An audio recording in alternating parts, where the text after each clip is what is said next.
Hello everyone, welcome back to another video. Today we're going to be replacing the last bits, the last parts that we need to in order to get this car through its MOT. As usual, before all of that, let's roll the intro.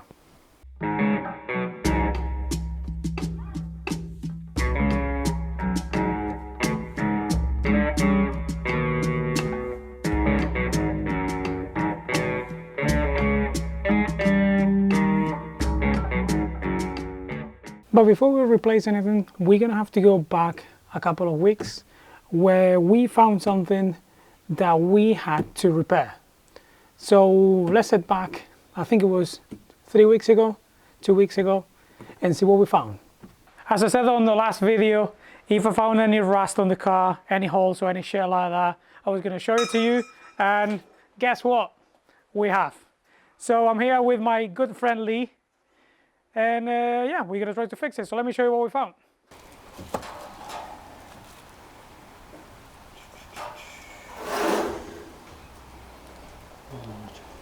Get onto the bend. We got here a piece of metal. We just cut a sample. We're gonna put it under the car, see if it matches more or less where we want to cut, and then what we're gonna do is to start cleaning with this right here, which is a beautiful machine. It's not on at the minute, but it's fucking great. So good to actually clean the underneath and all the rust. The hole is right under here, so right where the passenger door is, right here, almost in line with the indicator. And because the chassis mounts there, as I said, it's a prescribed area, so we're gonna have to fix it before we do anything. If we go inside the car, we can see that is actually very clean in here. So hopefully if we fix that, we will be good to go.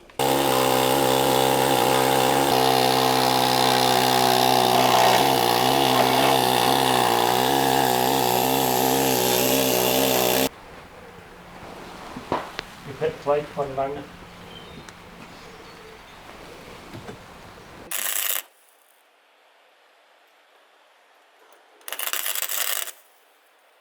Got to get it to hold it.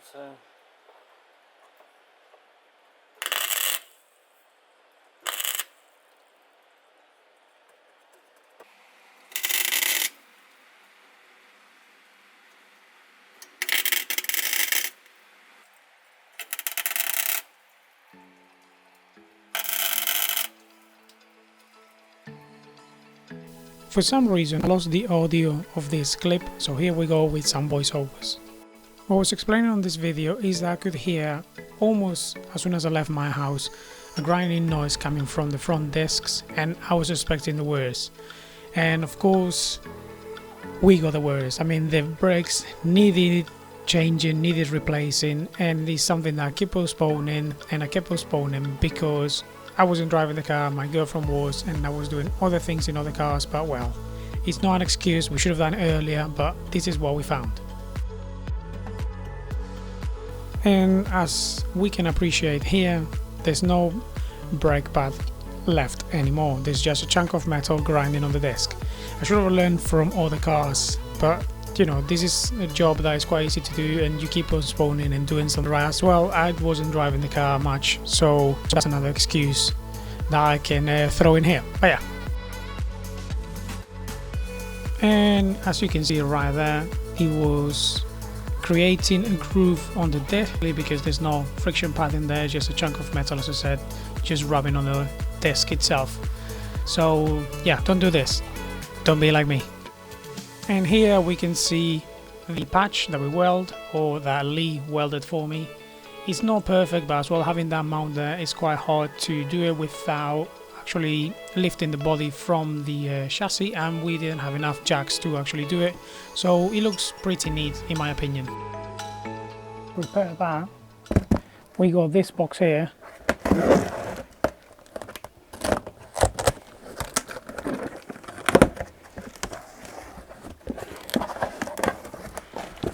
With a few goodies, so it's nothing exciting, but as you can see, we got some front brakes and pads, because as you've seen in the previous clip, where it need to be repaired. So what we're going to do is take the wheels off, change the brakes, put the wheels back on, and maybe give it a wash.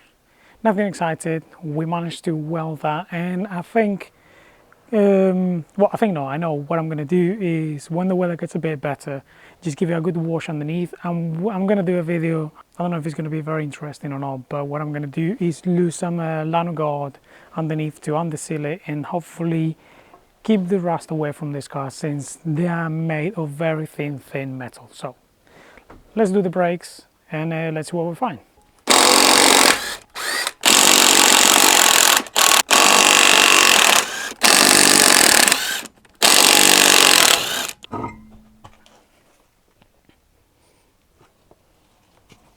As usual, when we're doing any type of job, when we're removing any bolt or any nut, we're gonna have to lubricate, as I always say, the shit out of it. So we've done that. We've done the two on the calipers and the two on the caliper carriers, which you'll see in a minute. If you've never done Jimny brakes, these bolts are long and very thin, and I believe they are either 10s or 12s. I don't remember now. So let's find out. But let me show you the bolts, what they look like, how long they are, how thin they are. Alright, so we got them both out. Look how long and how thin they are. They are 12 millimeters. I'm not going to bore you too much with how to change brakes. I'm assuming you know how to do them anyway, and I've done many videos on this channel about that. But look, if you look in here, we got the two rubber bushes that they go over the slider, and on this side there is nothing. There is no rubber there and no rubber here. So yeah, they've been neglected for a while. I mean, I only had the car for a year, and yeah, maybe silly me, I haven't checked the brakes and whatever because it was braking properly and they look alright. But we're gonna have to get some new rubbers for that side here, and I might even get some new bolts as well. So we're gonna have to try to push this slider out to be able to clean it and to be able to lubricate it. The way I'm gonna try to tackle this is basically using this gear puller, and what I'm gonna do is try to push it from this side to that side and see what happens. When you're doing this, you're gonna have to be careful because they are gonna want to slip out. So we're gonna have to see if we can push it without them coming off. So as you can see, that one is already popping out. So you need to reattach it and start all over again. If that doesn't work, since this side doesn't have a rubber, we're gonna give him a bit of a persuasion.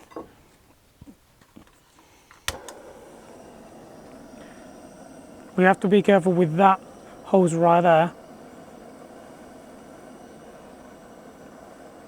We don't want to deform it or anything. We just want to burn all the shit that is around so we can push it to the other side. And we got it out. The trick is get it very hot, and then, as usual, as I've done in other videos, is use our friends here. So get it very warm first and then just drop a bit of water on it. And what I did is, with a hammer, I did hit it a few times and it slides through the other side. I mean, do it gently, so you don't want to deform any of the sides. Alright, so we managed to remove both, and I have lubricated both of them. I have removed the rubber from the one that had the rubber protection here. But as I said, I'm going to buy for next week 4 new sliders with the rubbers and everything. So I'm not that bothered. I'm just going to do this so we can pass the MOT. As you can see as well, we have removed the caliper carrier. There are these 2 bolts right here. They are 17. We're going to give them a bit of a clean as well before we put them back on. And now we can take a disc off and fit the new ones.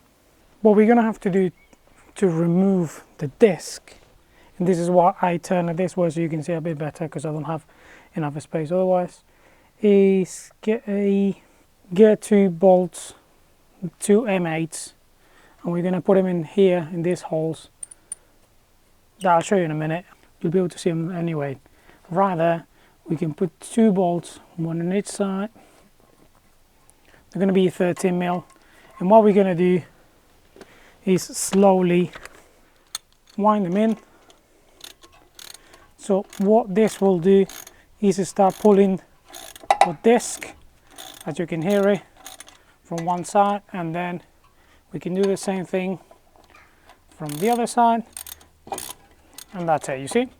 So that came off. All we did basically is push our disc away from this, and that's it. Now we can clean this, clean the back, and put the new discs in. I know I say all the time, but just remember to clean your caliper carrier and to lubricate where your brake pads are going to be sliding in and out, where they're going to be moving when you brake and when you release your brake pedal. So we're going to do that as well.